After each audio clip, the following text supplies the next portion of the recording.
Controversies, controversies, controversies, and that's all that has exemplified the Premier League.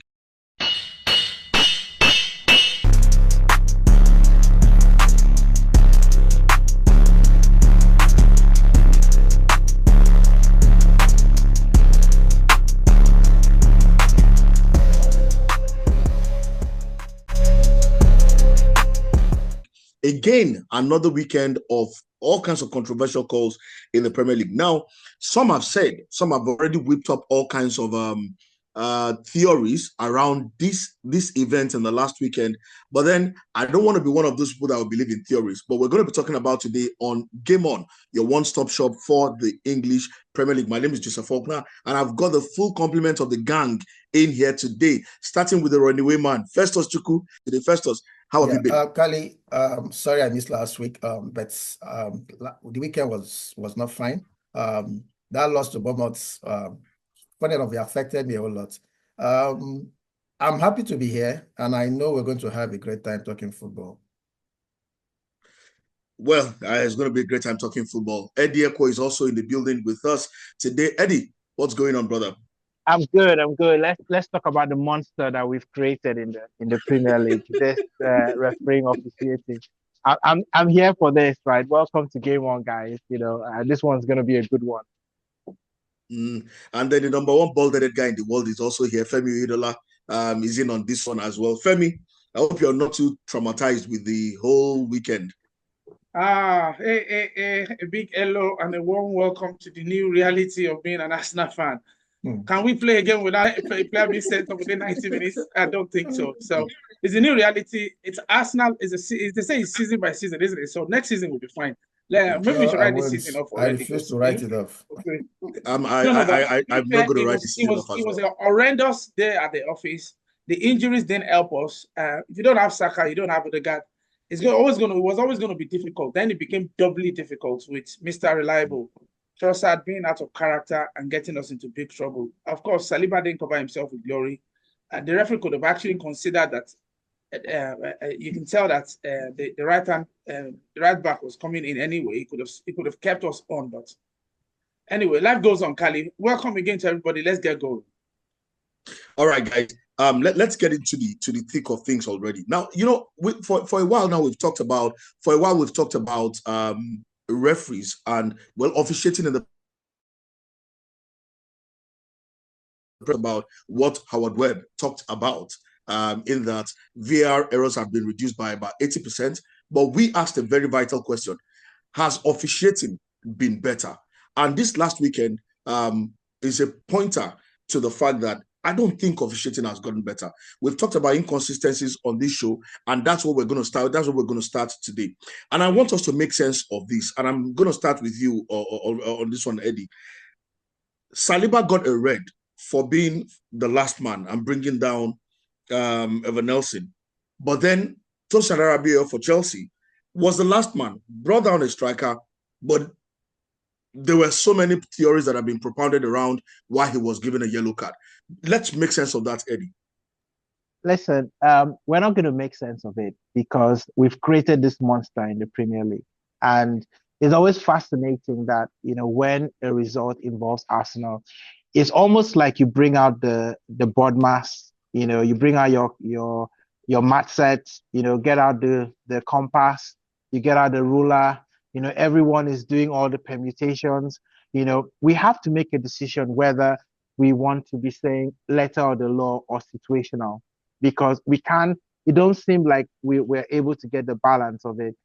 I watch the game now, and every time I look at the Premier League game, it feels to me that one decision in one game, the very next decision in another game will be very, very different. And it's funny, right? Because someone would say that, oh, okay, it's just, Arsenal moaning and, that's what the referee is supposed to do. But the beautiful thing about the game is that there's always another opportunity to see exact same thing. And why is that? It's because this game is played on the pitch, right? It's played with players, it's played with emotions, it's played with context, right? And this referees, it seems to me that they either have no appreciation about what it means to actually play the game of football, or they are serving a different agenda. And for me, it makes me question exactly, what refereeing decisions in the UK is serving. Because we go to the Champions League, right? Every single season, we go into the Champions League and we're not having this sort of controversy, right? We don't. And, we come into the Premier League and we seem like we're trying to overcook what should be a very straightforward process. I don't think we can make sense of it right now. And I think that this will only get worse before it gets better. Festus, why do you think that Saliba's was worth a red card, but Tosin's own was not worthy of a red card? Kali, to be honest, the officiating inconsistency in the Premier League is worrisome. A lot of times, I don't see where interpretation is given in a particular case, and when it comes to another case, like they will say, you bring out a whole lot of stuff, and then we start rationalizing it, start interpreting, start using different permutations to explain it. The case in each, the rules should be applied in the same instance. Now, if you're putting the case in question here, the William Saliba's and the Tosin's case, if you're giving a Saliba red card for the last man challenge, which was the reason he was given the red card, Tosin should have gotten that red card as well, because whatever issues you're raising or whatever excuses you're making, point when that challenge was, Tosin made that challenge. Was he behind the player? Yes, he was. And based on that, it should have been a red, just like Saliba's case. So this is inconsistencies, Scully, that I find worrisome. And like Eddie said, at a point in time, you start questioning what is happening.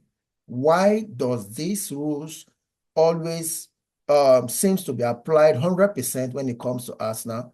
And when it comes to other teams, justifications and other, excuses are made. I will go further, Kali, to also say that I think the cause, for the Premier League, to remove the PGMO from the Premier League, remove themselves from the PGMOL. Yeah. Yes, I think it has to be done. I'm also taking that stance that they have to, in order to maintain their integrity, they either get an independent body or manage it themselves. This is no longer holding, and I think it's messing up the integrity of the game in the EPL. That is my position on this. The inconsistencies are no longer overlooked. Shouldn't be. Femi, is there an unconscious bias for some particular teams? Because I don't think it's only Arsenal suffering this. Look at the last-minute goal that Wolverhampton Wanderers considered against Manchester City. Bernardo Silva, it was one of the things that Arsenal was warned about coming into this season. Ben White, his antics around goalkeepers and all of that. And we've seen goals cancelled because we've seen attacking players told that they were obstructing the goalkeeper and all. Why, in all of their wisdom, why was that goal given with Bernardo Silva definitely obstructing the man in goal for Wolverhampton Wanderers? And just let's make sense of that as well. So is there an unconscious bias in favor of some particular teams? My first thought is when you have sports and you have human beings, naturally there'll be errors. So whether we like it or not, and that's why we all clamored for VAR and everything, there will be errors. Even when you bring in technology, sometimes technology can't run itself. You need human beings to run it. I like these semi-automated ones that run itself. And I've not seen anyone query the semi-automated one yet. So hopefully, because human beings make things are also prone to errors by human beings, there could be errors. So there's a case to be made for human error will always be present in anything humans are present in. But where you also want to make a case is we've seen, and I've said this before, this is the Premier League. When you put such much money into anything, people will make bad decisions. We've talked about this referee who, Michael Oliver, who's gone to work with the Man City group. He's been paid more money than he could ever actually earn being a Premier League referee. Is he going to be slightly loyal to such employers? Maybe, possibly. We've seen the Premier League also ask referees to divulge where they're from in terms of their city or town or the club they support, so that at least you remove that bias again. So altogether, we've seen big clubs. We saw what happened with Juventus, with Olympic Marseille, with Barcelona, Inter Milan, AC Milan. We've seen all these things happen where clubs genuinely have tried to get the referee on their side. So is there an unconscious bias? I don't think it's an unconscious bias. I'm sorry to say, but I think there is a deliberate action there, sometimes to undermine Wolverhampton Wanderers, clubs that do not have this nasty side or nasty streak, or maybe an owner that is there all the time.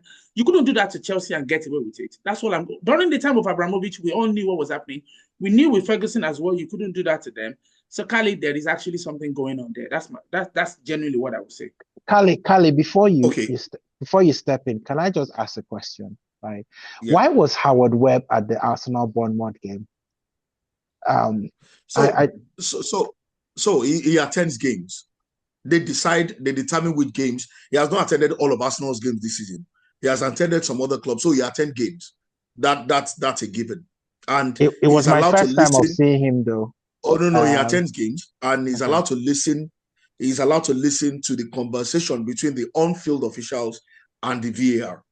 Not make an input, but listen to them. That's why every game he attends,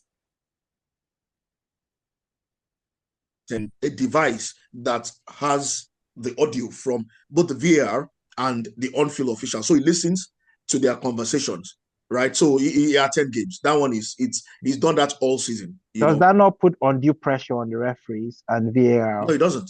Especially except you're saying every time, because he's not allowed to talk. He's not allowed to. No, the only reason why I'm saying that is because I think normally you would say, listen, these guys are professionals. The fact that he's listening shouldn't make a difference. But referees have been in the spotlight, right? Their decisions making have been in the spotlight. He goes to Sky and then he defends decisions that they make. And there's been a lot of controversy. Doesn't that all add to the mix? So when he's sitting there listening to that, is there some pressure that elevates the visibility of the referees? Because now, for me, I think that we are creating a monster with the refereeing visibility so much more. And Kali, I think Eddie is right. Just step in. I would not like hold on. Eddie, let Eddie finish his point. And they are becoming so visible that we're almost taking our focus on the people that are playing the game, right? Him going there, to the field. Okay, maybe he's been doing that, but with everything that has been going on, that only creates more spotlight on referees that I think is really necessary for what the game is supposed to be about. Femi was saying. I was just saying, just like Eddie was saying, would you like your boss being there while you're working, not giving you the space? Nobody likes to be micromanaged. If your boss is there, there's a natural tendency for you to really, truly make mistakes or do things the way you don't want to do it. I always tell you guys something here when we're predicting matches. One of my core reasons why I know how a match will turn is if it's on TV at 5:30 or at 12:30, or games in front of the camera with the whole world watching, with the referees, with the good players, knowing that the whole world is watching, they turn out more interesting than games played at 3 o'clock because the decisions there are in the spotlight. The players know they're in the spotlight as well. And it's just the same thing with referees. They're human. If he's in the crowd watching the game, something is good. He's asking for trouble. That's what I'm trying to say, Kali. Okay, so why I will tell you that that's totally off is because we've seen a lot of 3 o'clock games way better than the games that are on live television. We've seen a lot of, even this last weekend, we saw a lot of them. The Man U Brentford game was better than the West Ham whatever game, right? But that's another matter entirely. And they talk about the controversy that has happened already so far this season. They've not only happened in games that had Howard Webb in attendance. He wasn't in attendance in the Liverpool-Chelsea game. There was a controversial call because Liverpool felt Tosin Adarabioyo should have been sent off, but he wasn't sent off. Our web was not there. The Manchester City versus the Wolverhampton Manchester City game, Howard Webb was not there. That was a call at the end of the game that has brought up a lot of conversation. So whether he's there or not, my problem is across board. Officiating is a problem generally. Whether Howard Kali, Webb you is talked there, about unconscious bias. Even before, Kali, hold on. Kali, you talked about unconscious bias. Why was he attending the Arsenal game? Hold on. You have your time. Even before Howard Webb took over, one of the reasons everybody got excited about Howard Webb, right, is because they felt, one of the best in England in a lot of years. He probably brings a lot of sanity, but he has not done that. So there's been controversies before him. There will be controversies after him. The issue is, how do we make these calls consistent? How do we get, and that's where I come against. Because the moment you tell a referee that, okay, use your common sense, what you're saying is look away from the real letters of the law and decide based on how you feel or how you think it should be interpreted at this time. And Kali, anything has to have discretion. The moment I work in HR, becomes subjective, even when you have policies for managers, you always say there's a manager's discretion at some point because you can never account for everything in law. Everybody. Why are we complaining about the inconsistencies? Because I'm not going to think the way you think. We're complaining about the inconsistencies when the law says so and so. And so do it. Don't think. The referee is making a bad decision. Femi, when you say inconsistencies, the law strictly said the last man, even if it's a meter, whatever it is, you are the last person. No, the law then gives you options to say if you're the last man, you look at the proximity. There are 4 things. No. So that's nothing like that. No, there's nothing like proximity. No, Femi, those are the explanations. Those are the justifications. You bring somebody. Femi, what you are talking about now is what the Premier League is trying to use to justify. When you bring down somebody as the last man, not the law. Femi, can you let other people talk? Let other people talk, Femi. Femi, I would like to see that law after the program. See, I will show you. I will send you the law. I have the IFAB law. When you bring down a goal ban player, the last man, once you're the last man, a goal ban player, you bring him down. That is a red card. So when you start saying proximity to catch up, it's subjective. How do you know you will catch up? Do you know a Ben White could have caught up with what was this guy's name than even the guy nearest to Tosin? So that becomes subjective. That interpretation becomes subjective. You break first because if you're talking about proximity, are you telling me that every match official on the day have with them the speeds of each player, and they know that this is how fast Ben White can go. Ben White, we know, is one of the fastest defenders in EPL. So Ben White, Saliba is one of the fastest. He could have even caught up with that guy, but that's another topic anyway. Okay, but for I'm just reading from the IFAB law book that you're talking about now. It says a professional foul is when a defender commits a foul to prevent the other team from scoring, which was we're talking about. The referee may caution or send off the offending player depending on the circumstances. A player who is sent off must leave the field or immediately and cannot be replaced. What are the likelihoods? The context, that's the stage of the game. That's not even the most important one. It talks about distance to goal, how far away the offense was from goal, and that's what I was telling you about. Then it talks about the opportunity that was denied, whether the foul presented an obvious goal-scoring opportunity, which was there. You look at then it talks about the severity of it. That is the nature of the foul, whether it was reckless, careless, or the person used excessive force. Talks about intent, whether the player acted with disregard for the opponent's safety or the consequences of their action. That's not what you said. What you said is you are talking about the distance of catching up with the player. That's what you were saying. And it's there not too. Pointed out. No. Where is it? I'll read that. You said the distance from the player to go to how far away the offense was from the goal. That's what I told you. That has nothing to do with the player. What we were countering here, you said the distance between the goal ban player and the last man. No, that's not what I said. I said the distance between the person. There are 2 things I tried to explain to you. The first one is distance from where the foul is committed to goal. Yeah. Because if it's far from goal, somebody both were far. Both were far. The Tosin's case, obvious as a goal. The Tosin's case, of the case, you're last off far. defender or the next defender to that place. You understand? And with the Liverpool one, even though I'm an Arsenal fan, I genuinely think Tosin may have been sent off by another referee, but the referee that didn't send him off saw that, I think it was Levi Colwill that was very close to that action. Very close, he's still behind. That is the point. And No, you're right. it's I'm not saying subjective. it could not have been sent off, but Levi Colwill It was is closer to the subjective action as far as you're than Ben behind. White It is was subjective. to the Arsenal one. Ben White was on the other side. And what Sky did was to give us an area view. And the area view showed that the trajectory of the ball was going towards Ben White. So Ben White could genuinely have covered, and the distance from goal was far enough as well. So the referee could have justified not sending Saliba off.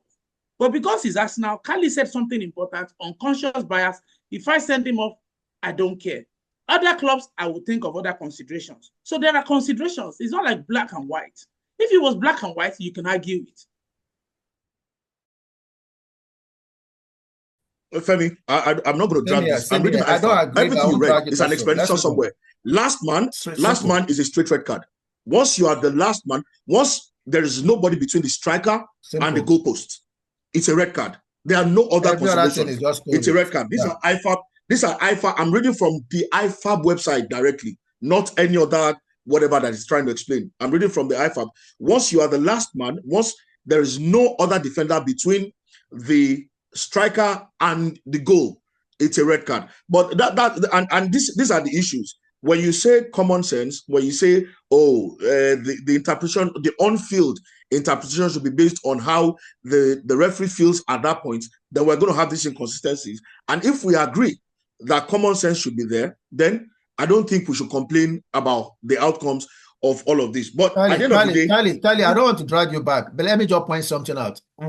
Italian league, even in the common, sorry for using that common, African Nations Cup that was played recently, we saw a perfect use of the VAR. The last World Cup, we saw how VAR was used and all the rules were interpreted correctly. How come we keep having these same subjective interpretations when it comes to the EPL? So it is an EPL team, and they have to address it. And I think that's what I was saying about, almost the notoriety that referees are having. They are becoming too visible, and it feels to me like they are enjoying the spotlight. And with Howard Webb, with all these shows that they are going, and I know we ask for accountability, from referees, but it seemed like there's a difference between accountability and just coming to just talk to, just reinforce your power and domination and things like that. It feels to me like more of a power thing than what we wanted. We wanted referees to be accountable. We wanted to understand why they were making the decision. It looks far from it. I think this is going to continue, Kali, throughout the season. I agree with you, Eddie. I think this is going to continue for a long time. And this conversation is just going to keep going on and on and on. But guys, let's move away from this and quickly talk about the Ballon d'Or. Now, there's a lot of talk about Rodri and Vinicius Jr. and all of that. Festus, and don't take into consideration the Real Madrid versus Dortmund game, because all of a sudden that conversation, the Ballon d'Or conversation, has come up again because of Vinicius Jr.'s performance, at the Champions League. But for you, who gets your vote, Rodri or Vinicius Jr. for Ballon d'Or? Vini anytime. Anytime. Charlie, it's even a mismatch. I'm sorry to say, I don't even understand the comparison. Man City beef. Not because I am saying Rodri is not a great player. No, it's not. I am clearly saying the way it is. Rodri is a great player, especially his influence in, we see in the midfield, City's midfield. We all see that when he doesn't play, City struggles, a treble winning campaign, his ability to control games, score key goals, we all saw what he did in the Champions League final. The take tempo, is vital for Man City, we understand. But you cannot compare what Vini is to Real Madrid, even with what is Vini to Real Madrid? What is Vini to Real Madrid? Vini is when you want to define Real Madrid's attack, as use a simple word to describe Real Madrid attack. You just say Vini, and that tells a lot. Vini contributes so much to Real Madrid. The goal scoring, the play. gameplay is all about Vini and also what he does for Brazil. So you cannot, with what he has achieved last year, what he did in the World Cup, what he's doing this season, I think he puts him miles ahead of Rodri. I don't want to go too deep into it, but I am saying when you compare both, for me, Vini should get it without even too much controversies. Femi, Vinicius Junior or Rodri, who gets your vote for the Ballon d'Or? Unconscious bias. I'm a Real Madrid fan. So there was only going to be one way. And Man City have made me suffer in this world, these last 2 years. So there's only going to be one person there. I'm sorry. Vinny Jr., without wasting your time. I think he's the more expansive player anyway, to be fair. But Rodri, you can't discount Rodri. What an amazing player. We know what he's done for Spain, for Man City. We know the record when he plays and when he doesn't play. But football is for the purists. I'm a purist, and Man City have maybe pissed me. Yeah, without excuse my German, they've made me very, very unhappy too many times. So Vinny Junior for you. Eddie, who gets your vote, Vinny or Rodri? And before Eddie talks, did you see the goals against Borussia Dortmund as well? So Vinny we said we're not going there. We're not going there. Why would you go there? It's part of the game. No. We're not going. We're talking about the Ballon d'Or this year, and we're talking about the Ballon d'Or. The Ballon d'Or, his goals for Dortmund in midweek is going to count for next Ballon d'Or, not the last one. Eddie, Vinny or Rodri for Ballon d'Or? Can I not choose any of them? Do I have an option not to choose? Okay, so yeah, please let's hear it. Not to choose any of them. And please don't say Bukayo Saka. Oh, Eddie Nketiah at worst. I was going to say Eddie Nketiah for Ballon d'Or. How did you know? I mean, listen. Why not? Why? I know he's been drinking heavily again. Apparently, I'm going to laugh. Why isn't Haaland in the picture? If I may ask, why isn't Haaland in the picture? Sure. You could almost argue that if Rodri is as important, to Manchester City, Haaland was equally as important to Manchester City. And we were talking about the last year, right? For where the business Ballon d'Or is being considered. But if you're strictly asking me between those two players, I think it has to be Rodri. I think, as much as I don't like it, as much as my initial reaction will want to go for the flair player, Vinicius Junior, and all of that. But you have to think about what Rodri is, not just his performance, against for Man City, but also for, his country, Spain, as well. I just think that I wouldn't have either of those two there. But if these are the two names we are talking about, then it's Rodri.